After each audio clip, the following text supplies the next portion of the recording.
Shanker, we've had some very constructive and positive discussions with members of the Serbian government, members of the Serbian business community with regard to the future city, Teslagrad. Can you tell me your impressions as far as what you got from the Serbian government in response to these ideas, and what were some of the main points that you were trying to make with regard to Teslagrad to the Serbian government? What was something that you felt they really needed to take away from this idea? Well, I think we found a lot of openness here and a lot of receptivity to the idea. And I think we found a government that's willing to try new things and understands the concept of the future city, that we would have a zone with regulatory autonomy and would enable us to create a pro-competitive regulatory structure in the city. We've met with the highest levels of the Serbian government, and I think we've had a very positive initial reaction to what we've been trying to do. What we told the Serbian government and what we are explaining is that we have a significant number of investors and capital-facing groups that are very interested in seeing this kind of regulatory environment. And if they could see this kind of regulatory environment, then they will invest. And of that I have no doubt. But the trick is ensuring that you've got the kind of environment that investors want to see, and that you can convince them that the government stands behind it and won't interfere with it. If you can do those two things, then I think the investors that we're talking about will come. And I think there's great appetite in Serbia to be the first future city developer with Teslagrad.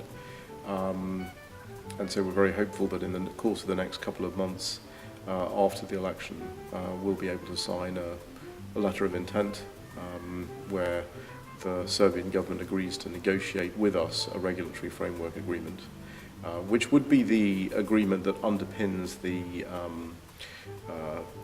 legal, economic and governance structure of the city itself. Once we have that in place, once we have that agreement in place, then we have something to talk to our investor groups and capital groups about. And that part of it I'm not concerned about. The negotiation is obviously the key thing.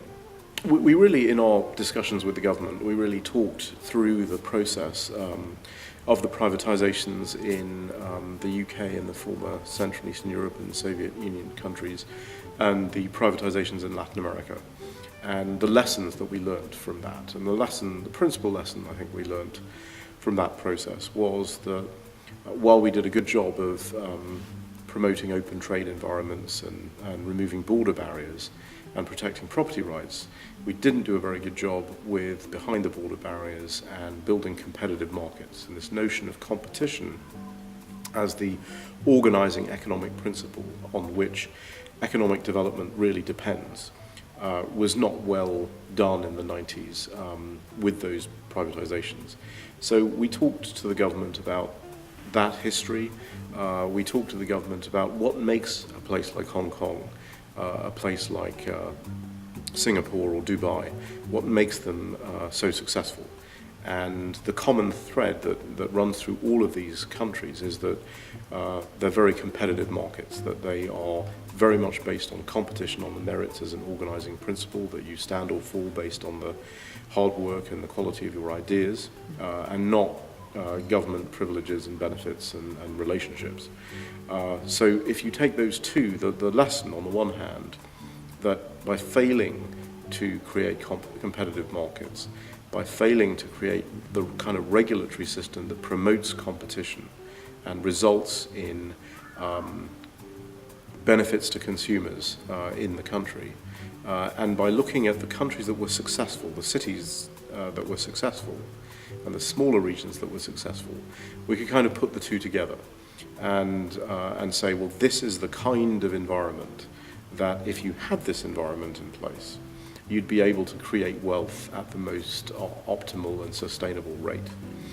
It's very difficult to take a country and do that immediately. And it's more difficult now than it was immediately after the privatizations in those countries, because The lack of competitive markets meant that you have a lot of powerful forces and groups that have benefited, companies that have benefited from the lack of competition, that will now oppose any of those reforms.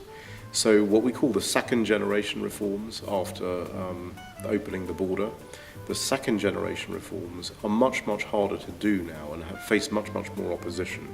And Serbia is no different from many, many other countries that are trying valiantly to engage in those kinds of second generation reforms.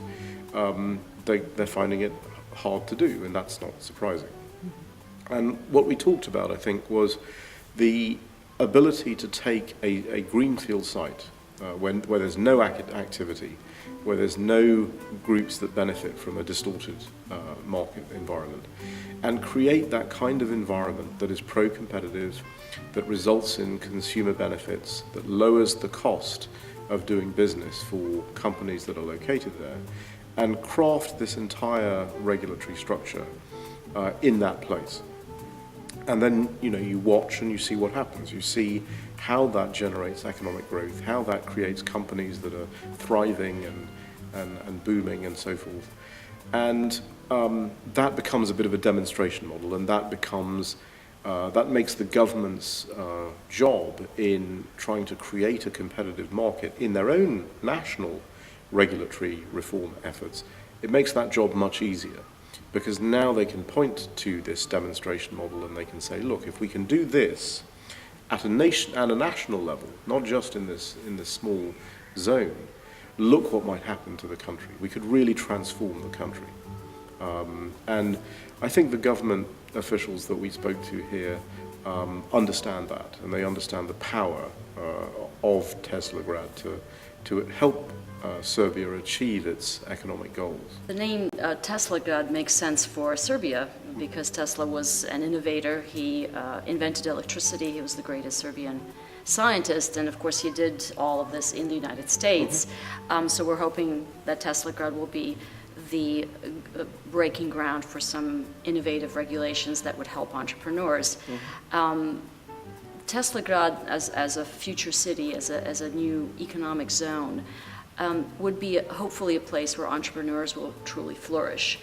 How would you describe it in terms of a solution to the current ongoing economic reforms that Serbia is perhaps having trouble implementing?